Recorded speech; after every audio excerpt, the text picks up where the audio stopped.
అంబటి రాంబాబు 18 రోజులు జైల్లో ఉండి నిన్న బయటకొచ్చాడు. ఆయన మీద ఉన్న చివరి కేసు 2023 సంక్రాంతి అప్పుడు సత్తెనపల్లిలో సంక్రాంతి పోటీలు అవి కండక్ట్ చేసి అక్కడ పెన్షనర్స్ దగ్గర ఆయన డబ్బులు వసూలు చేశాడు, అక్రమాలకు పాల్పడ్డాడని ఒక జనసేన నాయకుడు కేసు పెట్టాడు. ఆ కేసులో కూడా ఆయనకి రిమాండ్ విధించారు చివర్లో. దాంట్లో కూడా గుంటూరు మేజిస్ట్రేటు ఆయనకి నిన్న బెయిల్ ఇచ్చేశారు. దాంతో ఆయన నిన్న బయటకు వచ్చారు. బయటకు వచ్చినాక రాజమండ్రిలోనే ఆయన వైసీపీ నాయకుల సమక్షంలో మాట్లాడారు. సో ఆయన ప్రధానంగా చెప్పింది ఏంటంటే, ఇది కక్షపూరితంగా చేశారు, నేను నేను తిట్టిన దానికి క్షమాపణ చెప్పాను, దాంతో అది వదిలేసి నన్ను 7 గంటలు మా ఇంటి మీద దాడి చేశారు. దాడి చేసినప్పుడు కూడా పోలీసులు గోడెక్కి పారిపోమన్నారు. గోడెక్కి పారిపోయి తప్పించుకునే బదులు చనిపోవడం మేలని నేను చెప్పాను. సో క్లియర్గా నా భార్యను పిల్లల్ని వేధించారు. 7 గంటల పాటు మా ఇంటి మీద దాడి చేసిన వాళ్ళకేమో స్టేషన్ బెయిల్ ఇచ్చారు, నేను బాధితుడిని, నాకేమో జైలు ఇచ్చారు, రాజమండ్రి జైల్లో పెట్టారు. నేను ఈ ప్రభుత్వం రాగానే సిద్ధమైపోయాను, ఎప్పుడో ఒకసారి జైలుకి వెళ్ళాల్సి ఉంటుందని. సో జైలుకి వెళ్ళడానికి నేను రెడీగా ఉన్నాను. అలాగే నేను వన్స్ నా మీద రిమాండ్ విధించినప్పుడే నేను చాలా కాలం జైల్లో ఉండాల్సి వస్తుందని ప్రిపేర్గానే ఉన్నాను. సో నేనేమి జైలు జీవితాన్ని చూసి నేను భయపడిపోయింది లేదు. నేను ఎన్నిసార్లైనా జైలుకి పోవడానికి రెడీగా ఉన్నాను. జైలు అనేది ఒక మనిషిని రాటు తేల్చే ఒక శిక్షణాలయం లాంటిది.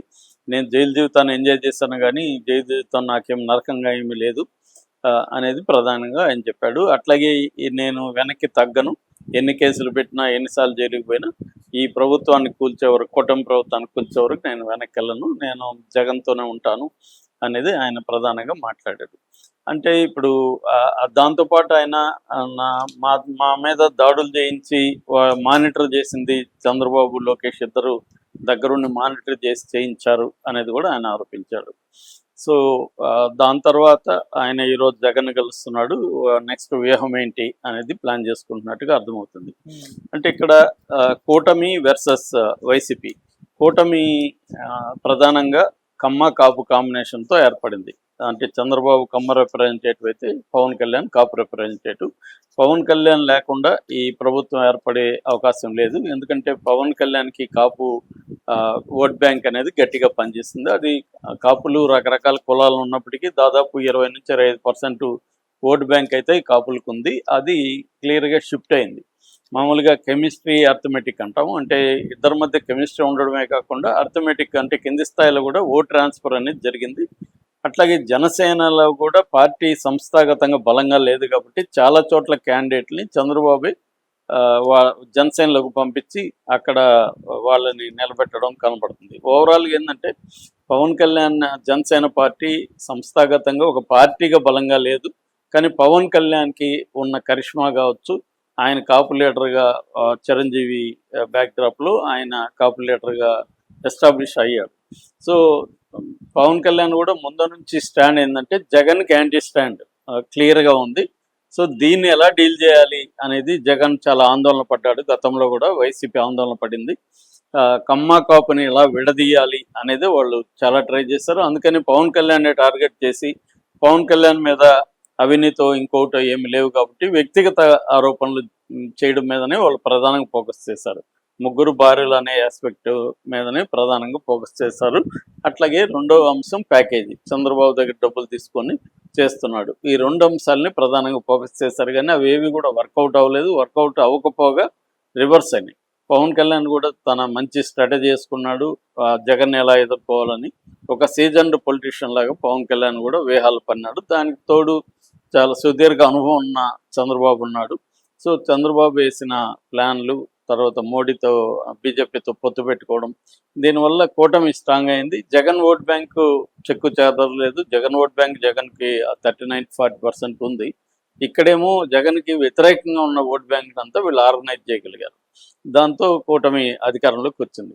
ఇప్పుడు కూడా ఇదే రిపీట్ అయ్యే అవకాశం ఉంది. నెక్స్ట్ కూడా 2029లో ఈ ప్రభుత్వ వ్యతిరేకత కొంతవరకు ఉండొచ్చు, కానీ దాన్ని బలంగా ఈ ప్రభుత్వ వ్యతిరేకతను ఓటు బ్యాంక్గా మార్చుకునే పరిస్థితి జగన్కి లేకుండా చూడడం కోసం కూటమి డే 1 నుంచి కూడా వైసీపీని వీకెండ్ చేయడం కోసం కొన్ని రకాల స్ట్రాటజీలు చేస్తుంది. అందులో ప్రధానంగా ఏంటంటే వైసీపీలో ఉండే నాయకుల మీద కేసులు పెట్టి వేధించడం, ఆర్థికంగా వాళ్ళని ఇబ్బందులకు గురి చేయడం, తర్వాత వాళ్ళలో కొంతమందికి ప్రలోభాలు పెట్టో భయపెట్టో కొంతమందిని బయటికి తీసుకురావడం, ఈ స్ట్రాటజీ చేస్తుంది. మరోవైపు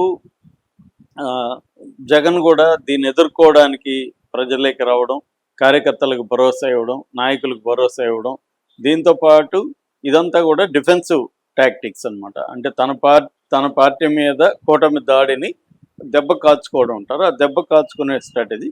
దీని నుంచి అఫెన్సివ్ స్ట్రాటజీ కూడా జగన్ ప్లాన్ చేస్తాడు. అదేంటంటే కూటమి కి యాంటీగా కార్యకర్తలను వాళ్ళు ఆర్గనైజ్ చేసి ఒక ప్రతి ఈయన ఓదార్పు యాత్ర కావచ్చు, లేకపోతే పరామర్శలు కావచ్చు, రైతుల ఇష్యూలు కావచ్చు, దానంతా కూడా ఒక దండయాత్రలాగా ప్లాన్ చేసి పెద్ద ఎత్తున జనాన్ని చూపించి మేము వస్తాం, మళ్ళీ వస్తాం, నరుకుతాం, చంపుతాం, రప్ప నరుకుతాం, ఇలాగా ఒక భాష క్రియేట్ చేసి అఫెన్సివ్ లెగ్ కూడా జగన్ ట్రై చేశాడు.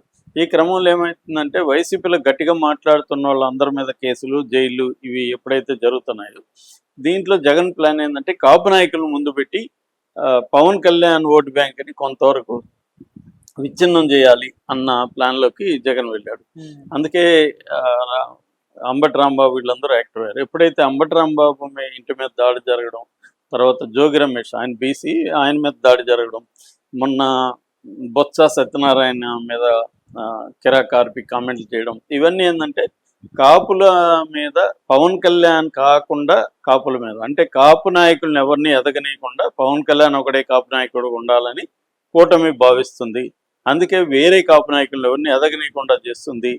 ఇది కాపులకు వ్యతిరేకమైన ప్రభుత్వం అన్న ఒక నెరేటివ్ని తీసుకురావడానికి జగన్ ట్రై చేస్తున్నాడు. ఇది గతంలో కూడా ముద్రగడ పద్మనాభ్ ద్వారా ట్రై చేశాడు. కానీ జగన్ ఎంచుకున్న వాళ్ళు ఎవరు కూడా గట్టి కాపు నాయకులు కారు. ఎప్పుడు బొత్స కాపు నాయకుల్లాగా బిహేవ్ చేయలేదు. ఈయన అంబటి అయితే కాపుల మీద కూడా యాంటీగా మాట్లాడాడు. తర్వాత ముద్రగడ పద్మనాభకి ఎప్పుడు కూడా స్ట్రాంగ్ ఓటు బ్యాంక్ అనేది ఏమీ లేదు. కాపు నాయకుడిగా ఆయన పెద్దగా వాళ్ళు కాలేకపోయాడు. సో వీటన్నిటి వల్ల ఇప్పుడు జగన్ స్ట్రాటజీ అది తెలిసిపోయింది జనాలకు కూడా. దానికి అనుగుణంగా వీళ్ళు కూడా మరీ మనం ప్రెజర్ చేయకూడదు అన్న యాంగిల్లోకి వెళ్ళినట్టుగా అర్థమవుతుంది. ఈయన మీద కొంత కేసులు అవి గట్టిగానే పెట్టారు, కానీ వాళ్ళు అనుకుని ఉంటే ఇంకా మంచి కేసులు పెట్టి ఇతన్ని ఇంకొన్ని రోజులు జైల్లో ఉంచేట్టుగా చేయగలరు.